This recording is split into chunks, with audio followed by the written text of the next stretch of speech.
পইচা পাতি আমি কি জানো আমি আকৌ নাচলো চাব নাচলো আমিওতো নাচলো মেনেজাৰ ছাৰে জানিব মেনেজাৰ ছাৰে খবৰটো দিবা মেনেজাৰ ছাৰক খবৰটো দিবা নোৱাৰি না মই বেছি লাগিব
আজিকালি বেংকত পিএম জেজেবিৱাই এছবিৱাই এপিৱাই এইবিলাক কৰিব পাৰি নহয় পিএম জেজেবিৱাই হ'ল প্ৰাইম মিনিষ্টাৰ জীৱন জ্যোতি যোজনা হয় নেকি আৰু পিএম এছবিৱাই হ'ল প্ৰাইম মিনিষ্টাৰ সুৰক্ষা বীমা যোজনা লাভ কি হ'ব ছাৰ ইয়াৰ পৰা এতিয়া এওঁ এটা সুবিধা পাব মানে এওঁ হাজবেণ্ডে যেহেতুকে এই ইনচুৰেঞ্চ কৰি থৈ গৈছিল তেওঁৰ মৃত্যুৰ পিছত পিএম জেজেবিৱাইৰ পৰা তেওঁ ৪৫ দিনৰ ভিতৰত ২ লাখ টকা চিন্তা নকৰবি 2 লাখ টাকা পাবি 2 লাখ চিন্তা নাই আৰু এটা ডাঙৰ কথা কৰিছে নহয় পিএম এছবিৱাইও কৰিছে পিএম এছবিৱাইটো হ'ল প্ৰাইম মিনিষ্টাৰ সুৰক্ষা বীমা যোজনা প্ৰাইম মিনিষ্টাৰ সুৰক্ষা বীমা যোজনাৰ মতে তেওঁ আৰু ২ লাখ টকা পাব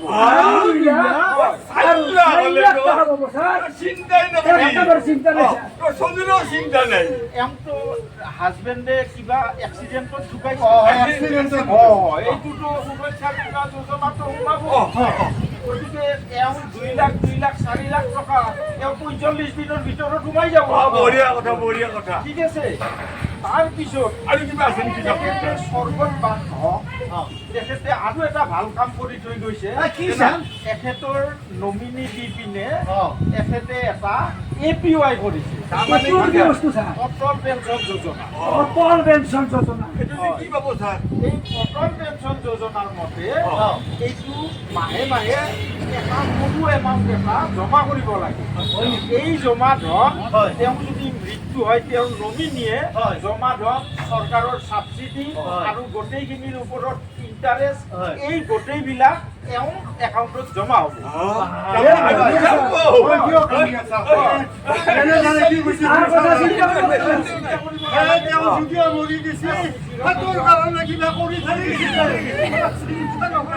স্যাৰ মই এটা কথা সুধিব পাৰিম না? স্যাৰ মোৰ এই চকৰ কাষতে এখন সৰু দোকান আছে। মই দোকানখন প্ৰথমতে চলি আছিল। মোৰ ঘৰুৱা অসুবিধাৰ কাৰণে বহুত পইচা মোৰ ঘৰত সোমাই গ'ল। মোৰ মিছেছৰ অসুখ। এতিয়া স্যাৰ আপোনালোকৰ ফালৰ পৰা কিবা দিবা পাৰিব নেকি মোক? আপোনাৰ ইয়াতে দোকান আছে ন? হয় ছাৰ, হয়। চিনাকি যেন লাগিছে। হয়। আচ্ছা, কোনো চিন্তা নাই। আজিকালি চৰকাৰে বেংকে বহুত ব্যৱস্থা কৰি থৈ দিছে। সৰু সুৰা দোকান, ডাঙৰ দোকান, ডাঙৰ ব্যৱসায়, সৰু ব্যৱসায় এইবিলাকৰ কাৰণে আমাৰ মুদ্ৰা যোজনাৰ ঋণ পোৱা যায়। মুদ্ৰা যোজনাৰ ঋণ হ'ল 50,000-ৰ পৰা 10 লাখ 20 লাখলৈকে আজিকালি ল'ব পাৰি। স্যাৰ তেতিয়াহ'লে মই পাম। পাব। আপুনি বেংকৰ লগত যোগাযোগ কৰক। বঢ়িয়া। স্যাৰ ইয়াৰ কাৰণে মানে ডকুমেণ্টছ কি লাগিব? ডকুমেণ্টছ সাধাৰণ বস্তু আপোনাৰ লগত থকা বস্তুখিনিয়ে আপোনাৰ KYC, আপোনাৰ দোকানৰ প্ৰমাণপত্ৰ। স্যাৰ KYC মানে বুজি পোৱা নাই কি এইটো? KYC হ'ল পান কাৰ্ড, ভোটাৰ ID, আধাৰ, ভোট 8টা বিষয়ৰ ভিতৰত এইকেইটা থাকিলেও KYC সম্পূৰ্ণ বুলি ধৰা হয়। হয় নেকি? হয়, গতিকে এইখিনি লৈ আপুনি বেংকত আহিলে গোটেই ঋণবিলাক ল'ব পাৰে। হয়। তাৰোপৰি আৰু চৰকাৰে কিছুমান ব্যৱস্থা কৰিছে নহয় বেংকে। কেনেকুৱা? আপোনালোকে নাজানে? নাজানো। প্ৰাইম মিনিষ্টাৰৰ অধীনত প্ৰাইম মিনিষ্টাৰ বিশ্বকৰ্মা যোজনা বুলি এটা আঁচনি বিশ্বকৰ্মা আছে। যোজনা। হয়, গতিকে এই বিশ্বকৰ্মা যোজনাৰ জৰিয়তে কোনোবা যদি কাঠ মিস্ত্ৰী, ৰাজমিস্ত্ৰী হৈ আছা? তেতিয়াহ'লে সেইবিলাকৰ কাৰণে ঋণৰ ব্যৱস্থা কৰিছে। আপোনালোকে উপযুক্ত প্ৰমাণ দি পিনে বেংকৰ পৰা ঋণ ল'ব পাৰে। এইবিলাক আমি হেৰি আগৰ মতে মাৰি আছে সেইবিলাক কিনাৰ কাৰণে পইচা পাব, বেংকে কিনি দিব কিন্তু। তোমাৰ সমস্যা নাই। গতিকে এইখিনি মই আপোনালোকক ক'লোঁ। এইবিলাকৰ কাৰণে আপোনালোকে এই পৰিয়ালটোক আজি সহায় কৰক। আপোনালোকে গতিকে গোটেই ৰাইজকে মই ইয়াৰ জৰিয়তে আহ্বান জনাইছোঁ, যদি কোনোবাই একাউণ্ট খোলাও নাই একাউণ্ট খুলি লওক। প্ৰাইম মিনিষ্টাৰৰ অধীনত বিভিন্ন ধৰণৰ কাৰ্যসূচী চলি আছে। এতিয়া জনধন যোজনাত একাউণ্ট খুলিব পাৰে আৰু এই ইনশ্বৰবিলাক কৰি থ'ব পাৰে। আৰু এটা ডাঙৰ কথা সুধো স্যাৰ, এওঁ যে ইনশ্বৰবিলাক কৰি থৈছে এওঁ কি ডকুমেণ্টছ লাগিব? এওঁৰ ডকুমেণ্টছ সাধাৰণ। এওঁ হাজবেণ্ডৰ পাছবুকখন, এওঁৰ পাছবুকখন আৰু এওঁৰ KYC এইখিনি লৈ ডেথ চাৰ্টিফিকেট আৰু মেডিকেলৰ কাগজখিনি লৈ গ'লে বেংকত এখন ফৰ্ম ফিল আপ কৰি দিব। এইখিনি তোমাৰ ডেথ চাৰ্টিফিকেটখন লৈছা? মই কৰি দিছো নহয়। হয় নেকি? চিন্তা নাই, চিন্তা নাই। বেংকৰ একাউণ্ট মাজত লৈ কিবা KYC কিনি থাকে। KYC একাউণ্ট খোলোতে যিবিলাকে KYC দিছিলে আপোনালোকে দিছিলে মানুহবিলাকে। ইয়াৰ পিছত ৰিজাৰ্ভ বেংকৰ নিয়ম অনুসৰি প্ৰতি 2 বছৰৰ মূৰে মূৰে সেই KYC বিলাক কৰি থাকিব লাগে।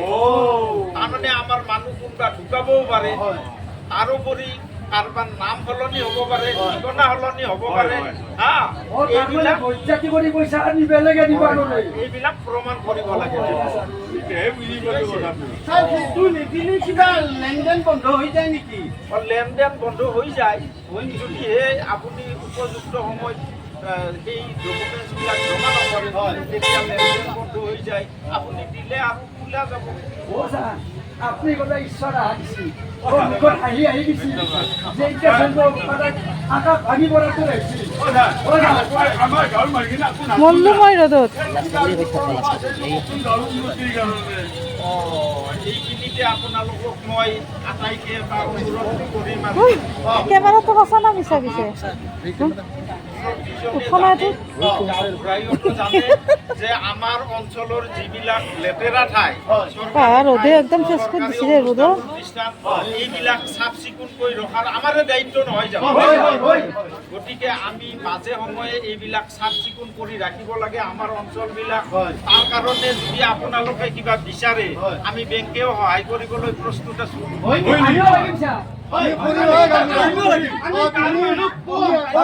কামবোৰা আছে কথা নাই আমাৰ টেনচন নাই এটা কথা দেখিছোঁ মই কেইদিনমানৰ পৰা ভাবি আছোঁ কি আমি এই জন্মদিন গেলা পালন কৰোঁ নহয় এই জন্মদিন গেলা পালন কৰাতে আমি আমাৰ চলটোৰ নামত আগতে পলিকে ৰুব নোৱাৰো গাছৰ পলি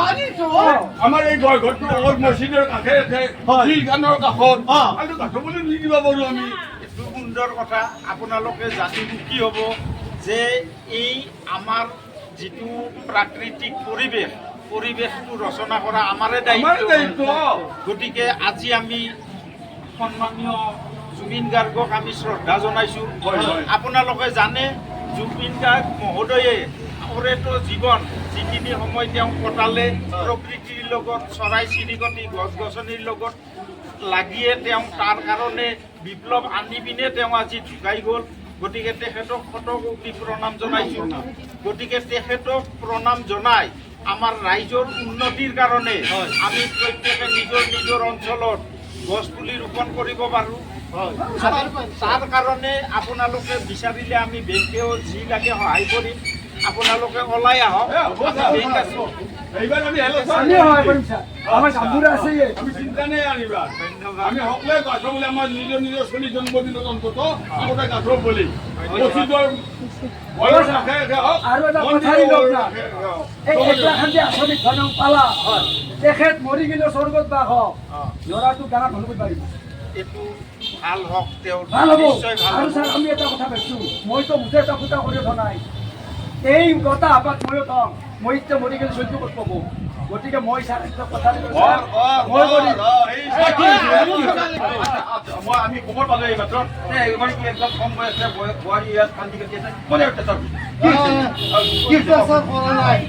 বাবাই তাইৰ এটা 3 বছৰীয়া ল'ৰা আছে আজি একমাহমান আগতে তাই সেই গিৰিয়েকটো মাৰা গৈছে তাই খাবা বনাই ল'বা বনাই 3 বছৰীয়া চলিটোৰ আজি 3 দিন ধৰি জ্বৰ তাই তাকো ঔষধ পাতি খুৱাব পৰা নাই তাই ঘৰৰ যে কাকো নখা কৰি চলটো বেলেগৰ হাতত মই গোটাই সভা বিচৰি ফুৰিলোঁ বিচি পেলাই নাপে আহি এতিয়া তাইক লগ পাইছোঁ বাবাহঁতেও তাইক এতিয়া পাই অলপ সহায় সাহায্য কৰিছে গতিকে আমি সেই কাৰণ সেই এতিয়া লগ হৈছোঁ অন্য আকৌ কথা নাই বাবা কি সমস্যা হৈছে কিয় টকা পইচা নাই চলটো জ্বৰ ঔষধ খুৱাব পৰা নাই 3 দিন ধৰি লগাই আছে বোলে সেইকাৰণে তাই কান্দি একে ওলাই আহিছে পাগলত দৰে আৰু পাগলত দৰে মই গোটাই বিচাৰি ফুৰিছোঁ তাইকতো লগ নাপাওঁ লাষ্টত ৰাস্তাৰ পৰা দেখা পাইছোঁ তাই ইয়াতে কান্দি আছে কিবা কিবি সুধি আছে সেইফালে মোৰে ইয়াতে তাইক লগ পাইছোঁ সেয়ে বাবা আৰু আপোনালোকে কি সমাধান কৰিলে আমি সমাধান কৰিলোঁ কি আমি সোধা কৰিলোঁ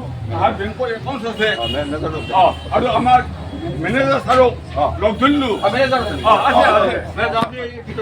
নমস্কাৰ এই আজি মই ইয়াত আহি গম পালোঁ যে এই পৰিয়ালটো এইটো এটা নিৰ্মল পৰিয়াল দৰিদ্ৰ পৰিয়াল এখেতৰ হাজবেণ্ডে দিন হাজিৰা কৰি কোনোমতে পৰিয়ালটোৰ পোহপাল দি আছিল আৰু এটা সন্তানো আছে আজি হাজবেণ্ডে এটা ডাঙৰ কাম কৰি থৈ গৈছে যে তেখেতৰ পৰিয়ালৰ উন্নতিৰ কাৰণে কিছুমান ইনচৰ কৰি থৈ গৈছে যাৰ ফলত এই পৰিয়ালটোৱে আজি 4 লাখ টকাৰ উপৰিও অধিক ধন তেওঁৰ একাউণ্টত 45 দিনৰ ভিতৰত সোমাব গতিকে এই পৰিয়ালটোই ভৰণ পোষণৰ কাৰণে সেই ধনখিনিয়ে বহুত সহায় কৰিব এই পৰিয়ালটোক গতিকে ইয়াৰ কাৰণে মই আহ্বান জনাইছোঁ সমূহ ৰাইজে যাতে বেংকৰ ওচৰ চাপি চৰকাৰৰ কাৰ্যসূচীবিলাক নিয়াৰিকৈ পালন কৰাত আমাক সুবিধা কৰি দিয়ে এই ইনচৰবিলাক কৰক নিজৰ অঞ্চলবিলাক চাফ চিকুণকৈ ৰাখক আৰু প্ৰয়োজন সাপেক্ষে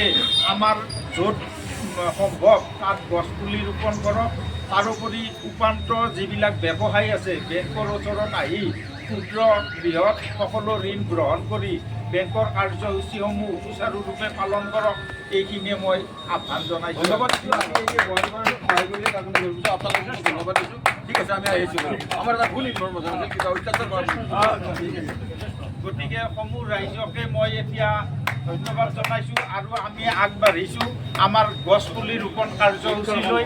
গতিকে বৃক্ষৰোপণ কাৰ্যসূচীত আপোনালোকে ভাগ লওক। নাওমান ৰ'ব, আপুনিতো ক'লাক চব এখন লওঁ, আপুনিতো চব কৈছে, আমাৰ ৰাইজসকলে গোটাইবিলাকে চিন্তি। আমাৰ এটা অসমীয়াৰ দোষ আছে, যিমান টকা ইনকাম কৰি আনে সিমান টকাই আগেদি খৰচ কৰিবলৈ বেংকৰ লগত যোগাযোগ নাৰাখে। গতিকে মই সকলো ৰাইজকে অনুৰোধ কৰিছোঁ যাতে আপোনালোকে বেংকত আহি এই ছাৰে যিবিলাক নীতি নিয়মৰ কথা কৈছিল, ইঞ্চুৰেঞ্চৰ কথা কৈছিল, কম পইচা হ'লেও আপোনালোকে কৰক।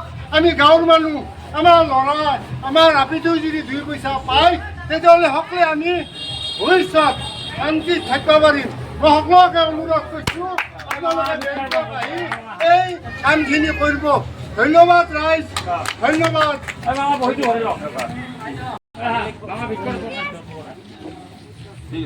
বুজি পাইছেনে? এতিয়া বেংকৰ কিয় কৰিব লাগে? ভাল না চাচোন নহয় না।